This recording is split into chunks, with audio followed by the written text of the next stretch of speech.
All right, Gavin. There he is. There's my Hey guy. Thomas, how you Gavin, what's doing? going on, man? I'm good. I'm joining you guys from the UK. How are we doing? Oh, good, good. First and foremost, we've been talking about this playlist that we've been making together, right, for email stuck. You and I didn't even get to talk about music. So Oh first and wow, foremost, you got to give me three of your favorite songs of all time. wow! Three of my favorite songs. Okay. Yeah, I'm quite old school because I perfect. was the youngest in a large family. Okay. I love Bread Guitar Man. Oh, good choice. Now and then I have to reference my Irish roots and say anything by Thin Lizzy. Yes. Right? Yes. Oh, I'm stuck now. That's two out of three. Maybe I'll think of the third one as at the end. Primal Scream, maybe? Maybe, yeah. Uh, I do like. I love uplifting music. Okay. So anything that gets the energy up. Oh man, we're gonna swap some more Thin Lizzy songs later on. Okay. All right. Okay. Gavin, oh, it's so good to have you. Ladies and gentlemen, Gavin Sherry of Bloomreach. Oh, it looks like we even got some more people submitting in here. But yes, Gavin's gonna be talking about testing the B-side, proven tactics to increase email engagement revenue. If anyone's got any questions, please throw them in the chat box or throw them in the questions tab. I'm gonna go ahead and let Gavin get his session started. Ladies and gentlemen, I will see you in just a moment. Okay, guys. I'm going to share my screen. Okay, guys. Um, so what we're going to cover today is we're going to look at the email conversion funnel. And specifically, we're going to look at tests to increase open rates. They are nice and easy ones. And then we're going to look at tests to increase the click-through rates. They require a little bit more work, but they really are worth gold. A little bit about my background. I've been doing this job for 8.5 years, first 6 years with Oracle Responses, worked with lots of great clients. I'm currently in the role of head of deliverability at Bloomreach, who just purchased Exponia, but I've worked with all of these clients on A/B testing. So we know instinctively as email marketers, we know the value of email testing, but actually very few of us do it. And the reason we don't is A, we don't have the time. Well, I'm going to challenge that a little bit because some of these tests are quite easy to implement. Don't have the ability. Well, Exponia, like lots of email platforms, has the winner select functionality, which makes it super easy. You can put two emails head to head, send it out to a small sample of two groups, and then the platform will pick the best performing campaign according to the metric and release it to everybody else. Even if you don't have that, you can create two campaigns, two emails, and test them head to head and review the results. Don't know what to test? Well, we're seriously going to give you some appetite for testing. So let's look at the conversion funnel. In email marketing, it starts really wide with the number of people opened, and then it contracts with the number of people who have clicked, and it contracts one more time into the number of people who have converted, which is a purchase. Let's assume this is your starting point. Nice, easy calculations. Open rates at 20%, click to open rate 15%, and click to conversion rate at 10%, giving us 300 conversions. Now, even if we increase that open rate from 20% to 25%, we increase everything else that happens underneath. If we do nothing else other than increase our open rate, the conversions go up. But if you apply best practice and focus on the tactics that are going to increase your open rate, move to the tactics that are going to nudge your click to open rate from 15% to 18%, all very achievable, your conversions go up. And if we can squeeze that click to conversion rate from 10% to 12%, wow, we have created an 80% increase in conversions. Where to start? Well, let's start here. And the reason I recommend starting here is that the factors that we use to increase open rates are limited. There's a limited number of things that can influence somebody to increase there's a limited number of factors which we can use to help sway somebody to open an email. And those are subject lines, pre-headers, time of sending, and from name. Let's jump in with a subject line. A good subject line can increase opens by as much as 15 to 30%. That's relative. The role of the subject line is crucial. It's about grabbing the recipient's attention in a very busy inbox with all brands crying out, "Open me." For this reason, subject lines are not about being subtle. In addition to grabbing attention, it needs to communicate the number one standout reason why customers should open the email. So let's look at this example that I received from Levi. A special offer for you. Well, you know what, Levi? You know my name. And if you had referenced my name, that would have been the only email that day that I received that referenced my name. It's a nice tactic you can use from time to time. It can increase opens by as much as 15 to 20% in relative terms. And it's a tactic that, wow, it works. But like so many things in tactics to increase open rates, if you overuse it, you kill it. Look at the next level of personalization came in from Audible. So they want me to download my next book. And they emailed me, "Need you listen? We're here to help." Well, Audible, you know exactly what I like. You know that I love listening to Murakami books and David Mitchell. If you had referenced more from Murakami, David Mitchell, you would have got my attention and I would have opened. And when you use this level of personalization, again, you can see increases in open rates between 15 and 20%. Be current and be creative. Now, this was one of my favorite subject lines that came in around this time last year as we were all panic buying because we were going into lockdown. Free toilet roll, just kidding, that stuff is gold dust. Abercrombie at the same time, we were all getting used to Zoom meetings, dial in, we've saved you a seat. And Abercrombie and Fitch Kids, well, it's creative. There's some nice emojis all referencing swimwear. So, examples of being current and being creative. Paydays, we all have them. The one day in the month when we temporarily feel rich, use it, it works. The weather, current affairs, big calendar events, and what's happening locally. Now, pre-headers are one of the most underutilized parts of the email.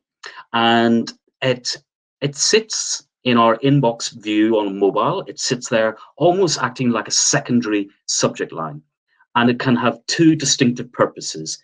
And you can play with play and test with how you use the pre-header. Firstly, it can support the impact of the subject line with a supporting message. So you're supporting the main content message, or can introduce a secondary content piece to help drive an open or an email engagement. So let's look at this. The subject line is "Footwear lovers get ready." And then the pre-header supports that with saying, "We've added over 100 gorgeous new shoes." But equally, you could use the pre-header to bring in a secondary content piece. "Footwear lovers get ready." Pre-header plus check out these statement dresses. Now, here's an example of an email that came in from one of the UK's biggest DIY garden superstores, B&Q. And they contacted me, "Update your kitchen with these quick..." Now, I am not in the market for a kitchen, and the pre-header is still referencing kitchens. And I suspect that the size of their list, a small percentage of people are in the market for kitchen improvements. But if the pre-header had referenced the fact that they've just launched over 3,000 spring or summer plants in our garden center, yes, that would have been an additional reason to open the email. There's a very important discussion you need to have on every email you send out. Are you using the pre-header to support the primary message? Or are you using this pre-header to bring in a secondary message? Can you change the from names? Yes, you can. And we're talking about slight amends to the from names and not the email address. And we don't want to confuse people. But when we tested it, it brings in significant results, significant increases in open rates. So if your brand is X, new in, exclusives, the big sale, and reminder. Here are some examples that come in. Moonpig, that's an online card company, and they remind me when I've got a birthday coming up so that I can make an order. It stands out. It gets my attention. This is actually one that I received from Levi. They have used Levi sale. When you reference sale in the from name, you've already calibrated interest in the content. We know what it's going to be about. It's a very, very significant addition to the from name. It can increase open rates by as much as 20 to 25%. But if you overuse it, you lose it. Timing. Timing's important. If you can identify the best time to send an email to your recipients, great. But we're mostly stuck at doing the same thing over and over.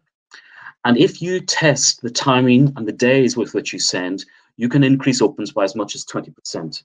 So if you're sending your emails at 7 a.m. every morning, so are many other brands. It's a really busy inbox time. What happens when you send at lunchtime or after the working day? You're going to need to test it. It's going to vary, but it's always an impactful test. And once you have data on customers and their preferred times to open, you can actually use this to optimize your sends to them. And when you use this send time optimization, you can see increases in opens between 15 and 25%. Now, the notes about these tactics to improve open rates. These tests are going to give you a toolkit of proven testing tactics, which you can roll out on an occasional basis. If you adopt the same tactic using the person's first name or referencing big sale in the from name, they will lose their effectiveness. The one that you can use as a constant, ongoing, is the use of the pre-header versus the subject line, and it's very impactful. Let's talk next about the test to increase click-through rates. So, a good testing plan will move next to the content of the email. Typically, these tests are a little bit more complex, but the rewards are great because they're going to give you the possibility of increasing click activity by 25%, but also you're going to learn how to present your content in the email. And unlike the tests for opens, once you find something significant in these tests, you can roll it out on an ongoing basis. So let's look at some things that are worth testing. Call to actions, CTA, links versus buttons. So here's an email that I received, and here's what it could have been.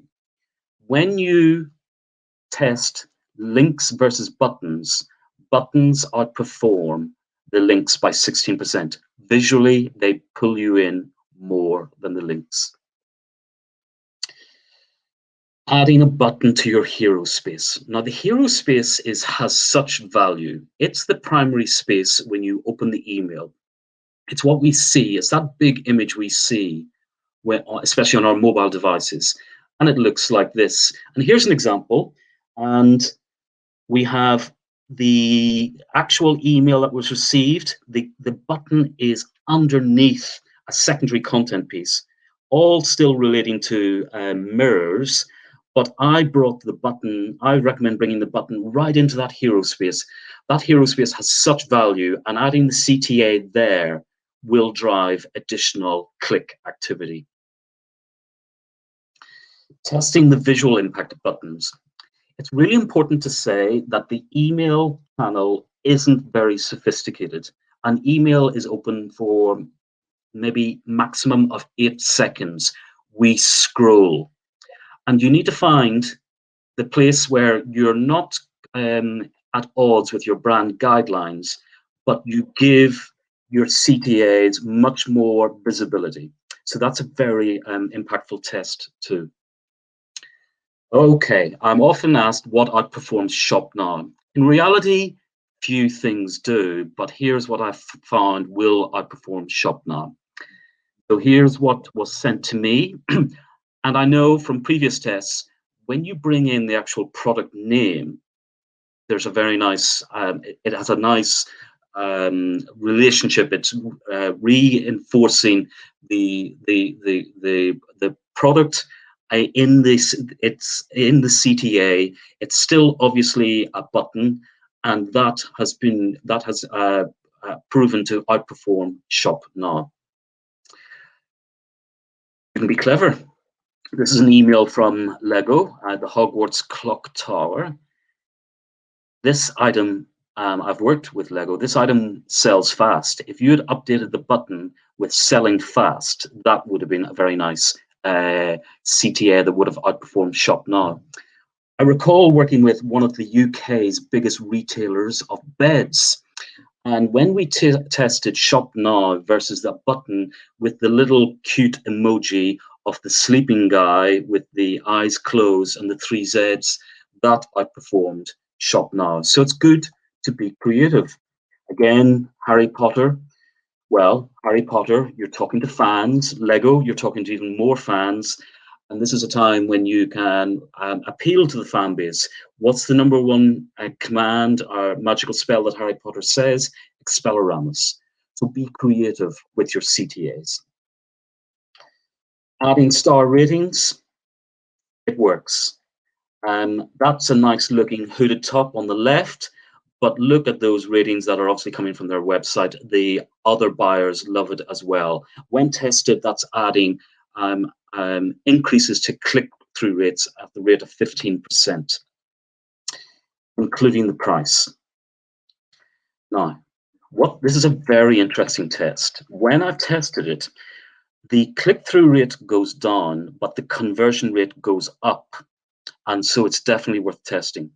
What is happening is we've calibrated the interest in the product by including the price. And so there's no surprises when somebody clicks through. The conversion rate here goes up. Definitely one worth testing. This is probably the most impactful test that you can run.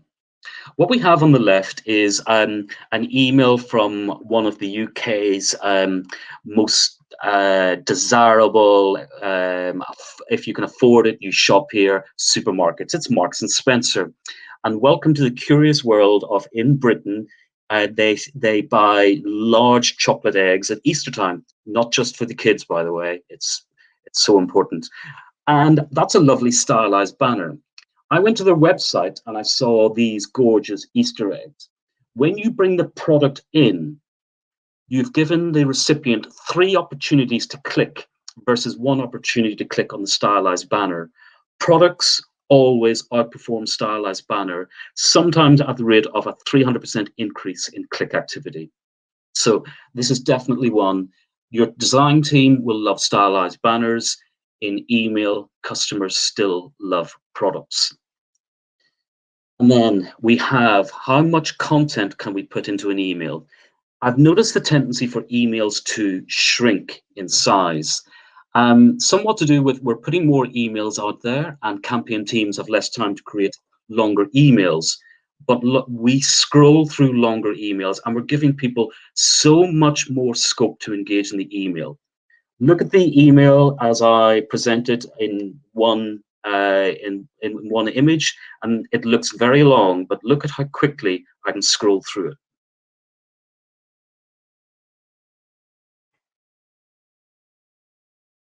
All of that content, lots of opportunity to engage in the email. So it's not rocket science. More clickable content will drive more click activity and increase your click-through rate. You are giving people more opportunity to find something they love. You should view the email as almost like your shop window if you had a store. It does that. So emails that have a postcard image, there's small opportunity to click through, whereas if you're bringing in more content, there's more content to engage with. Okay. Conversion rates. Strictly speaking, these test outside the remit of the email. If the recipient has clicked a link in the email has done its job. But the following is definitely worth testing. Number 1, landing on the product page versus landing on the category page. Adding delivery options on the product page versus not adding delivery options on the product page. Adding other key messages, e.g., with your delivery pass, don't forget delivery's free, and category pages sorted by new in, and category pages sorted by bestsellers. That, ladies and gentlemen, is the end of the content, and there might be some time for questions.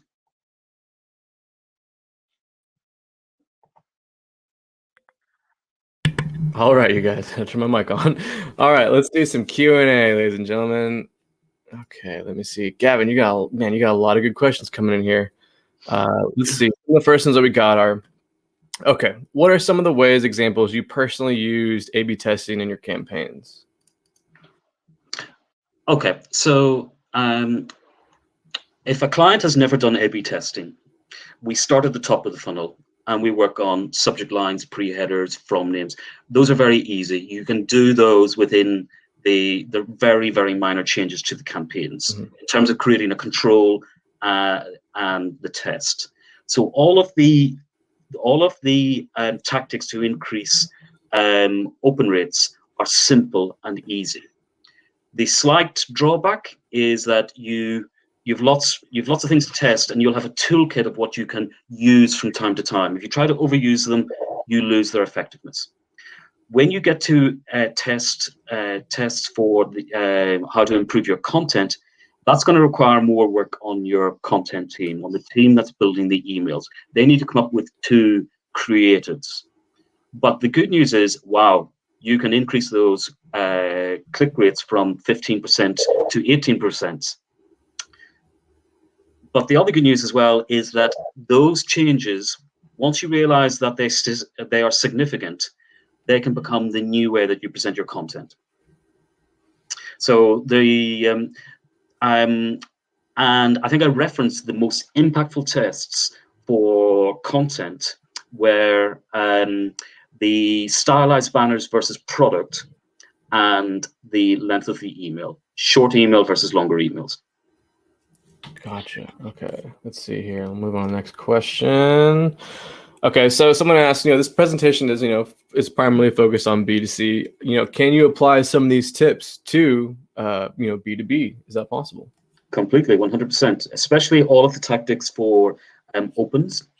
And then start looking at your content from, take a really hard look at it, even get some outside opinion as to, is your content visually appealing? The email channel is a visually stimulating channel. I demonstrated a 6-second video where I scrolled through a long email. What does that look like with your emails? Visually, is it drawing people in? Are you making, even if it's B2C, whatever it is, are you visually encapsulating what is great about your products and your offering? Awesome. Okay, looks like we got a few more here. Which is more effective when it comes to email creative, simple content or with image in terms of delivery? Okay, so this is a good test. Image versus image plus text. If you leave an image on its own, depending on the image, it can do okay. But if you get the right level of supporting text, think about that example where we brought in, which I demonstrated, where we brought in the star rating. Now that's still a visual prompt, but you're adding extra content to support the image. So if you're saying, new out this week, and our most anticipated new release, whatever it is, that little bit of supporting content can really drive through the click-through rate on the image. Okay. But we need to remember the email is not a channel. It's not that sophisticated. People aren't here to read. They will skim and they will read small amounts. So it's not time. You need to get a 2-liner in as to why you want to click through on this product or whatever the service is. Oh, that's so true, because I'll just scan through them real quick. Oh, yeah. Next email. Yep, exactly. That's why we have heat maps. All right, and then Gavin, you've got 2 more left for it, and these are very burning questions. First and foremost, do we have any stats on whether inclusion of emojis in subject lines affect deliverability?